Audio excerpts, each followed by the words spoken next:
Pan India లెవెల్లో తెరకెక్కుతున్న సినిమాలకి 1000 కోట్లు అనేది ఇప్పుడు టార్గెట్ అయి కూర్చుంది. బాలీవుడ్ని పక్కన పెడితే సౌత్ ఇండియా నుంచి 1000 కోట్లు అందుకోబోయే నెక్స్ట్ హీరోలు ఎవరో చూద్దాం. ముందుగా 1000 కోట్ల కలెక్షన్స్ సాధించాలంటే హీరోలకు ఉండవలసిన క్వాలిటీస్ ఏంటో చూద్దాం. హీరోలకు సౌత్ ఇండియన్ మార్కెట్తో పాటు నార్త్ ఇండియన్ మార్కెట్ కూడా ఉండాలి. ఎందుకంటే 1000 కోట్లను చేరుకోవాలంటే మన సౌత్ ఇండియా కలెక్షన్స్ ఒకటే సరిపోవు, నార్త్ ఇండియా కలెక్షన్స్ కూడా చాలా కీలకం.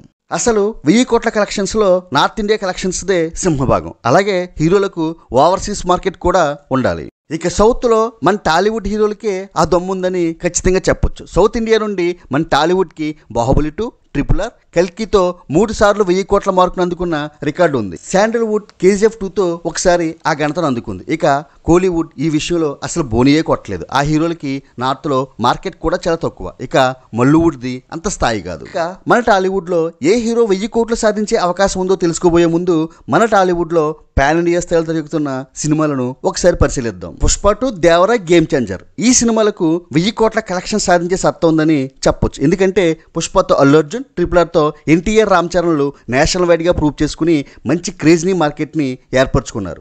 అందులోనూ ఈ సినిమాల దర్శకులు 1000 కోట్ల మార్కును అందుకోవాలన్న లక్ష్యంతో ఈ సినిమాలను చాలా కసిగా రూపొందిస్తున్నారు. ఈ సినిమాలు ప్రేక్షకుల అంచనాలు అందుకుంటే ఈ సినిమాలతో అల్లు అర్జున్, ఎన్టీఆర్, రామ్ చరణ్లు 1000 కోట్ల మార్కును చేరుకునే అవకాశం ఉంది. ఇక మహేష్ బాబు విషయానికి వస్తే పాన్ ఇండియా స్థాయిలో హిట్ కొట్టకపోయినా నేషనల్ వైడ్గా మంచి క్రేజు, చరిష్మా ఉన్న హీరో.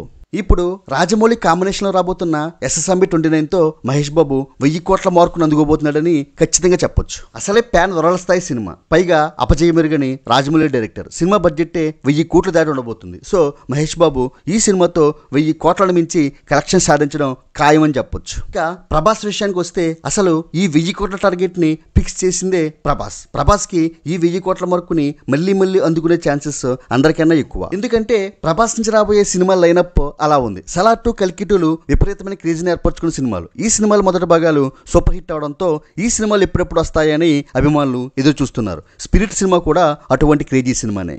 ఈ సినిమా డైరెక్టర్లు ప్రశాంత్ నీల్, నాగాశ్విన్, సందీప్ రెడ్డి వంగాలు ప్రేక్షకులు ఎన్ని అంచనాలు పెట్టుకున్నా వాటిని రీచ్ అయ్యే డైరెక్టర్సే కాబట్టి ప్రభాస్కి మళ్ళీ 1000 కోట్లు అందుకోవడం అనేది నెల్లేరు మీద నడకలాంటిదే. ఏది ఏమైనా 1000 కోట్లు సాధించే సత్తా మాత్రం మన తెలుగు హీరోకే ఉంది. సినిమా అనేది జోదో లాంటిది. ఎన్నో ఎక్స్పెక్టేషన్స్తో వచ్చిన సినిమాలు బోర్లా పడుతుంటాయి, సాధారణ సినిమాలు అసాధారణంగా ఆడుతుంటాయి. కనుక నెక్స్ట్ 1000 కోట్లు అందుకోబోయే హీరో ఎవరో వేచి చూద్దాం. మీ దృష్టిలో ఏ హీరో 1000 కోట్లు అందుకోబోతున్నాడో కామెంట్ రూపంలో తెలియజేయండి.